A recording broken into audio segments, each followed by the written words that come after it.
Welcome to another edition of our unique NUFC podcast. They say football is a game of fine margins. It certainly was with the Toon and Arsenal last time out. Arsenal's clinical finishing proving the difference. But now we go to Elland back. See what I did there? The white-hot cauldron of Leeds United. Welcome to Black and White with Arab News. Send it into the area. Willock against his old club. Up to Wilson. Laid off to Isak. First chance they've had to combine. They've rolled in Willock again. Gets around Kivior. Sends over across. Jacob Murphy brings it down. Then lines up. The shot hits the post. Murphy hits the inside of the post. Okay, today's absolute legend of a guest played over 170 games for our hosts at the weekend and, of course, England. But before we say hi to him, it's a warm welcome back to our sport editor, Ali Khaled. Fresh from a trip up to Tyneside, Ali, how was your first visit to the Toon? Yeah, it was really interesting. I had a fantastic time in Newcastle. A friend of the show, Colin Bassam, him and his family have a few season tickets, and they were very, very kind to offer me one for the match. Himself, his daughter Jane, and her husband Paul showed me around the city. We went to the match. Fantastic atmosphere. I mean, getting into the ground really was, very, very impressive, I have to say, with the war flags, as we've mentioned throughout the season. Incredible atmosphere, great start. What we thought Newcastle would be on the front foot. They had that early chance. They could have had a penalty. But I thought Arsenal were very, very professional. I mean, Arsenal played some coulda, shoulda, woulda. Yeah, I mean, Arsenal have played some great football, but this was very, very professional, very streetwise, I thought. And from Newcastle, strange, but I thought very panicky. They panicked when they didn't need to, really. There was plenty of time left. I mean, one incident, I think summed it up for me. Bruno Guimaraes, who wasn't having a great game, he was fouled. He was still on the ground and just took the free kick while still on the ground, just really hurried. The ball was eventually lost, and it summed it up for me. They were starting to panic when they didn't need to be. There was plenty of time, but it was a great performance by Arsenal. But overall, a great trip. Really enjoyed it, and like I said, St James's Park was very impressive.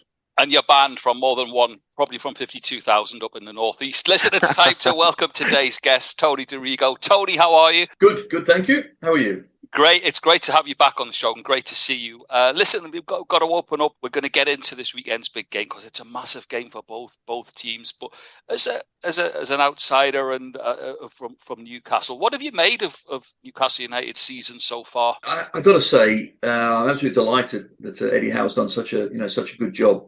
I've been up there many a time playing and spectating and commentating, and the passion is wonderful, and you'd like to see those sort of fans rewarded with a team that's up there kind of challenging. And it didn't happen for so long, did it, for Newcastle? It's always been quite difficult in recent times, but I tell you what, this season's been wonderful. So Eddie's done a great job. I think the players that you brought in really have gelled, and that means for me it's a really good group to come into. So strong, certainly mentally. And looking good, looking really good. So all of a sudden, we're talking about the big teams of the Chelseas and Man Uniteds, the Manchester Cities, the Liverpools. I think we're going to add another team to that because Newcastle certainly want to be up there and stay up there. Listen, a little off script, but I did want to mention, Ali mentioned it, how Arsenal managed that game very well. Football's a fickle game, isn't it, Tony? I mean, there's players at Newcastle this week and coaches and fans saying, oh, Arsenal came to spoil the game. You can't have it both ways, can't you? Because Newcastle have been proven with their game management as well. That's interesting when you say spoil the game. What, do you mean win the points? Do you mean get results? Do you mean playing effective football? And it's interesting because, that's what it's all about. Because what we look at the game sometimes and think, wow, wasn't that a beautiful move? But at the end of the day, the table never lies. At the end of the season, and that's how you get judged. And it's about using what you've got player-wise in the right formation to get the most out of them, to get the most points. If you can then play beautiful football at the same time, lucky you. But you can't always do that. You can't, but a team that managed it very well earlier in the season at St James's was Leeds United. They did that very well. I just find it interesting and a fickle thing amongst football fans that when Newcastle do it, and I'm not popping at my own fans, but I'm saying we lauded it when we ran a game down or we've managed to see a game out. They don't like it when the shoe's on the other foot. So I think it's fair to say Arsenal's game management was very professional.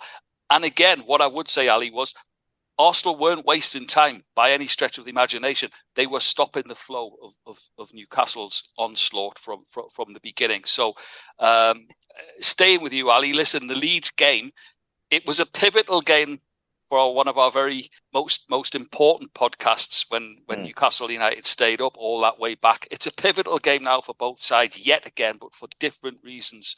For Newcastle, it's Champions League qualification, but I know from all the times I've been to Ellen Road, it's such a special fixture between Leeds and Newcastle. But this weekend's massive, isn't it?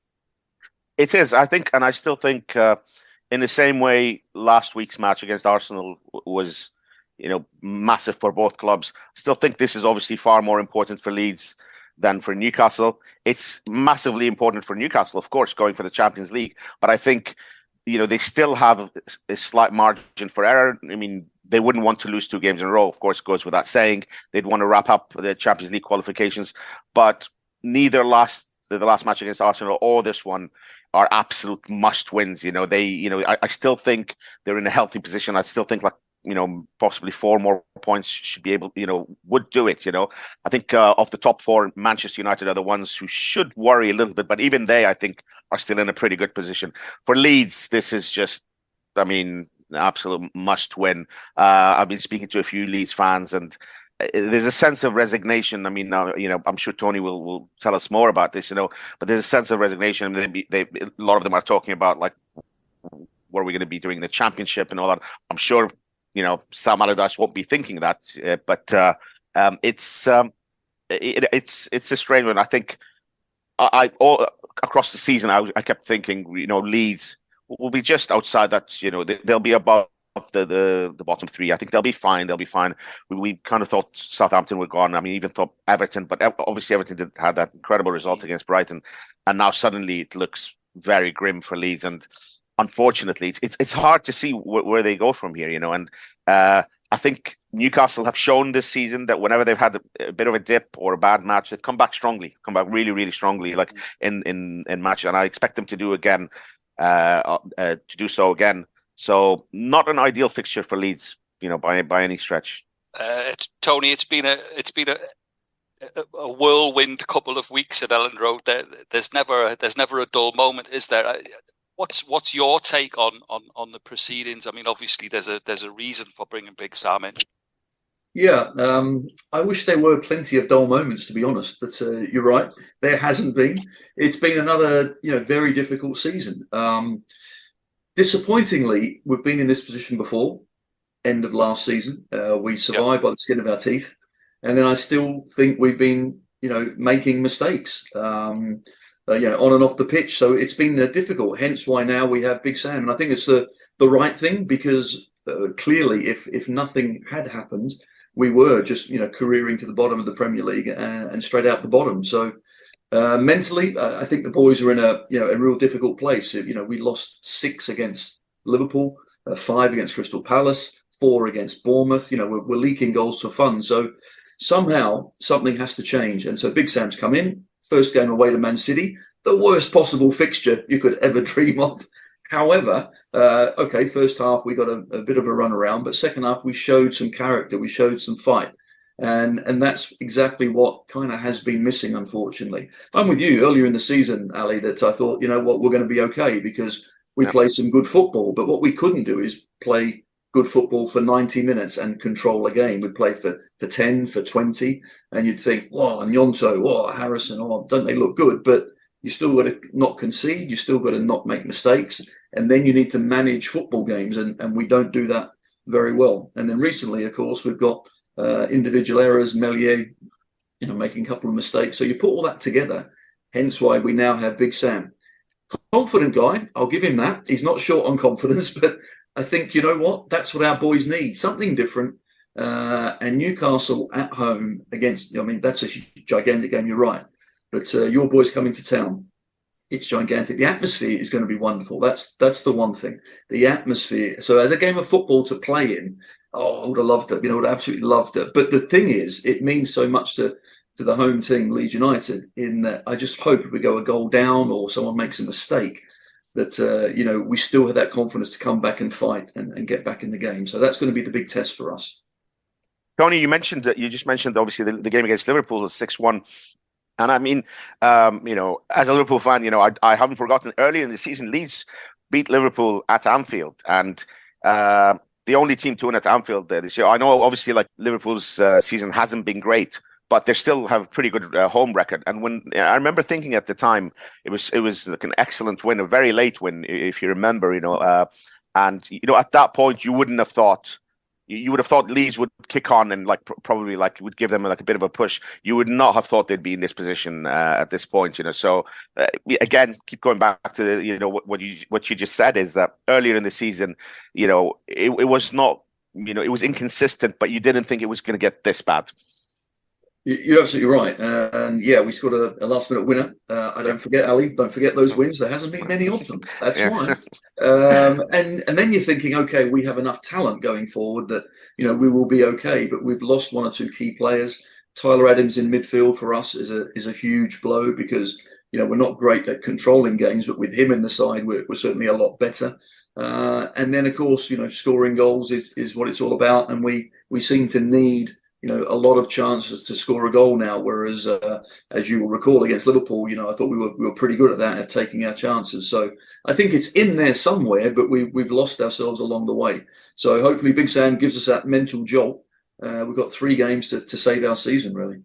Knowing Big Sam, and as I spoke to him this week, he's absolutely itching for the Newcastle game. Special relationship with us Newcastle fans. So I got to say fair play to the big man, because he took the pressure right off the players by with his press activity last week, talking about Pep, and I know exactly what he was doing, knowing him so well. So I thought he cloaked his players very well, and as Tony said, he certainly got a response in the second half. About Pep was rattled at one point, and that's the power of Big Sam. So I can see the sense of order in a rocking Elland Road, a growling Big Sam on the touchline Saturday. So Newcastle are going to have to be ready. Ali said a couple of weeks back that the tune would look at 7 points to put this to bed. You worked out your beloved Liverpool can only match 71 points. So knowing Eddie Howe as we do, and as we've monitored in this season, he won't say it to the press. He says nothing to us, of course. But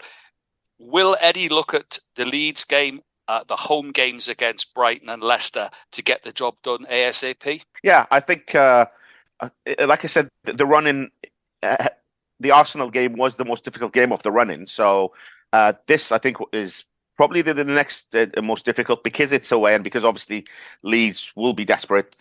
As Tony said, the atmosphere is going to be incredible. I would have loved to have been at that game.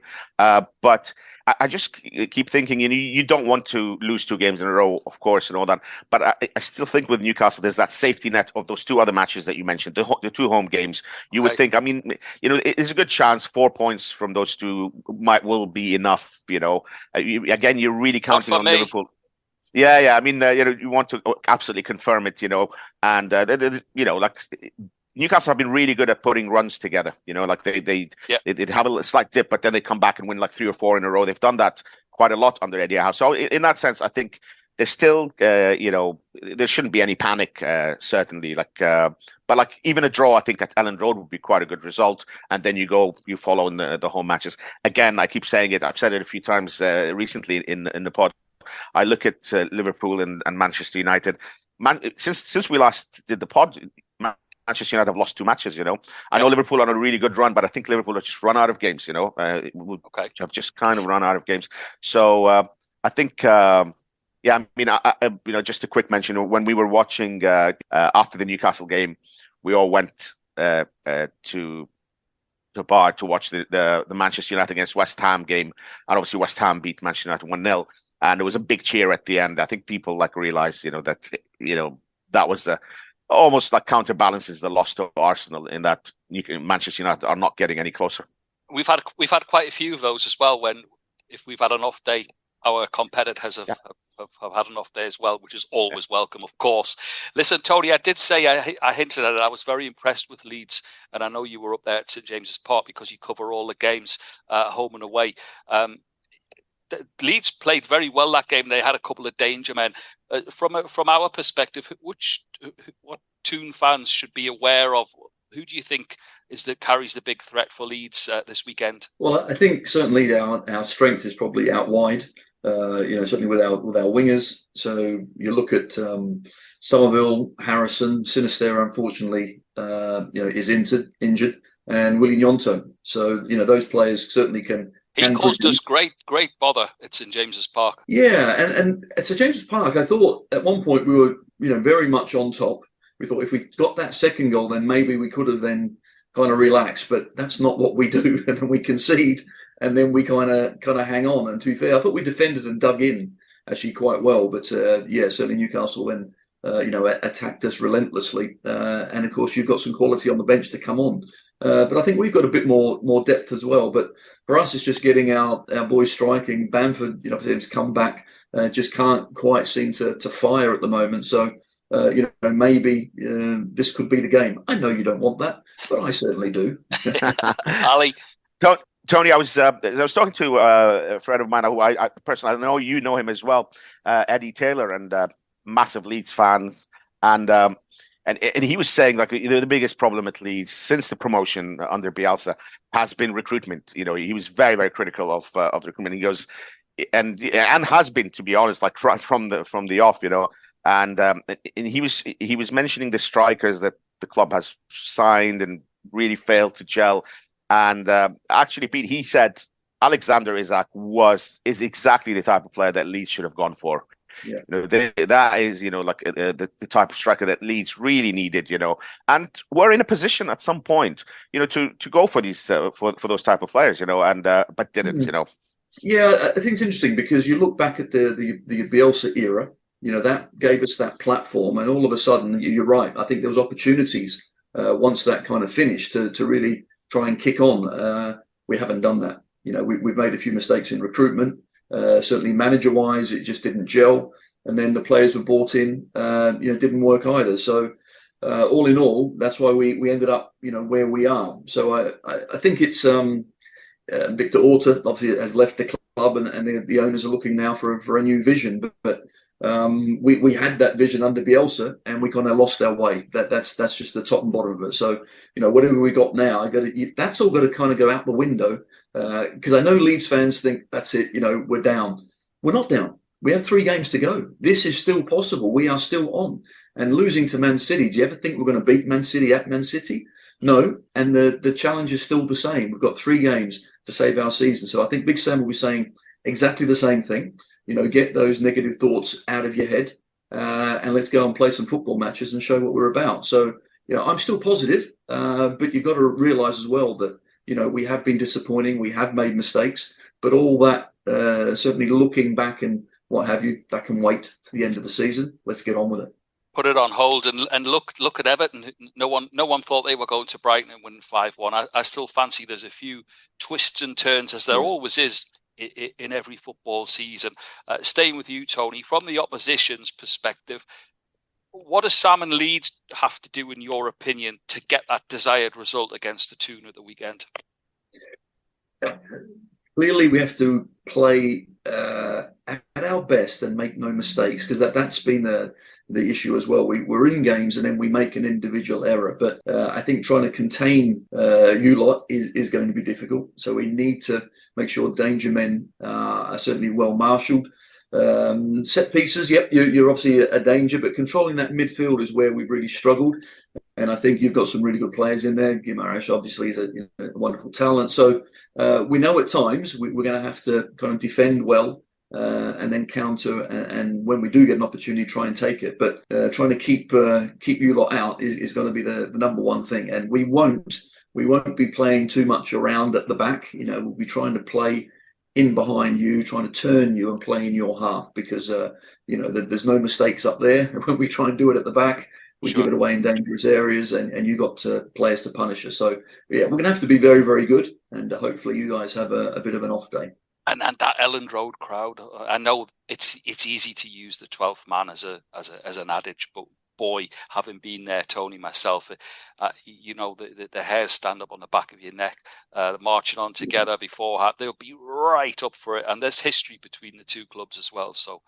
Absolutely, yeah, and the fans, it's a great occasion. It really is a great occasion. So I'm looking forward to it. But as you know, with your own fans as well, sometimes that's added pressure on the players and how they handle that. So that's what we've got to get over. But what I do know is our fans will go to the very end, and they'll keep going and singing and cajoling, and it'll be a wonderfully raucous atmosphere. But I hope the players respond in a positive manner and show what they've got. One I was tempted to go to, Ali. I was tempted to get on that plane and fly over and see Big Sam, but I thought I would resist just in case, because I've got a feeling, you know what Big Sam's like. He can always turn a result. So it's an exciting weekend coming up. Listen, Ali, people were clamouring for Isak and Wilson to start. I'm a factual person and a reporter, you know that. So they got their wish against Arsenal. It yielded no goals. Back to one starting at Leeds, do you think? Probably. I wouldn't call it like a failed experiment or anything. It was a difficult game against Arsenal. I think overall the team, it's a bit of a cliche, but they played the occasion, not the match. I really did feel like the atmosphere was great. Tony just made a great point about the fans. There was the added pressure, and I felt like the atmosphere was absolutely incredible walking to the stadium, just a pre-match and those first few minutes. But, once things started to go wrong, there was a little bit of again, like I said, it was on the pitch, it was a bit panicky. There was restlessness in the crowd, I think, especially with Arsenal doing the stop-start thing, like Ramsdale would take his time with free kicks and all that. Players would go down, and take their time to get up and all. And like Tony said, it's absolutely fine. They needed to get the crowd quieter and all that. So I feel like the team overall just sort of did not perform on the day. So I wouldn't really just put it on the actual formation or Isak and Wilson not working together, because we've seen they have worked together. But also I think possibly go back to one of them, because they've kind of inspired each other, and starting with one, the other one coming on, they not necessarily replacing him, but playing with each other has worked really well. And against Arsenal, Newcastle flew out of the traps as you expected them to be at home with the crowd behind them. Against Leeds, they might have to play slightly different, because we'd expect Leeds to be the team that is on the front foot. So I think it's a good point, and I think possibly. I have a feeling it'll probably start Alexander Isak, but me we'll too. See. Staying in that area, Tony, for Leeds United, Patrick Bamford, so many times a goal-scoring legend at Leeds. He's having a tough time currently in front of goal, and also some criticism from the Ellen Road faithful. Does Big Sam start him at the weekend? That's one of his decisions he has to make. Actually, I've come up with the new idea for you guys, Newcastle, whether you play two up top or one up top. I'm going none up top. What do you reckon? And Wilson out. Where to go? So Bamford, it's tough, because what we do know, he's got great ability.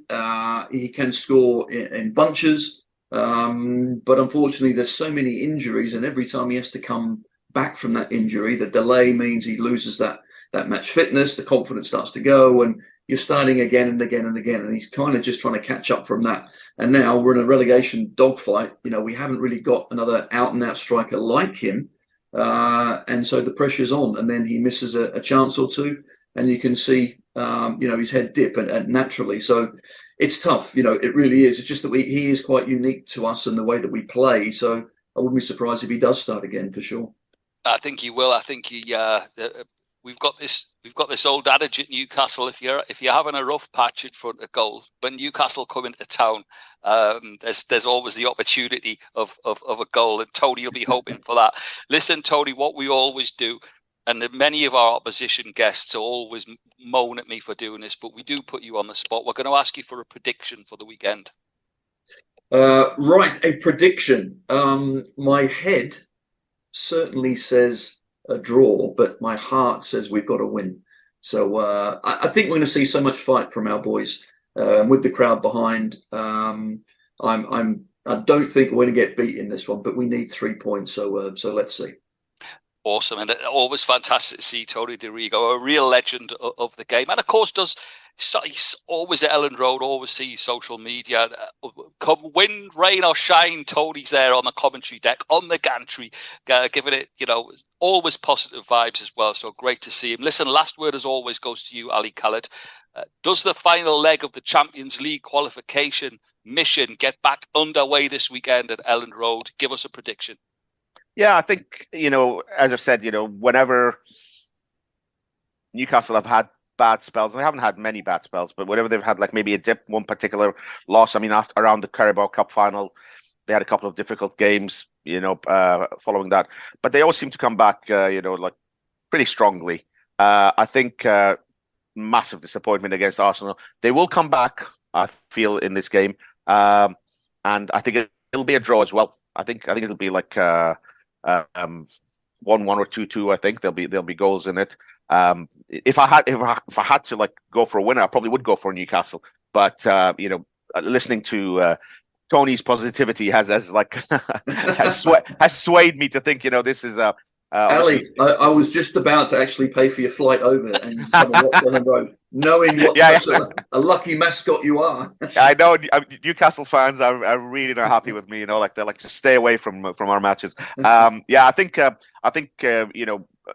things that we spoke about, like the crowd will be up for it.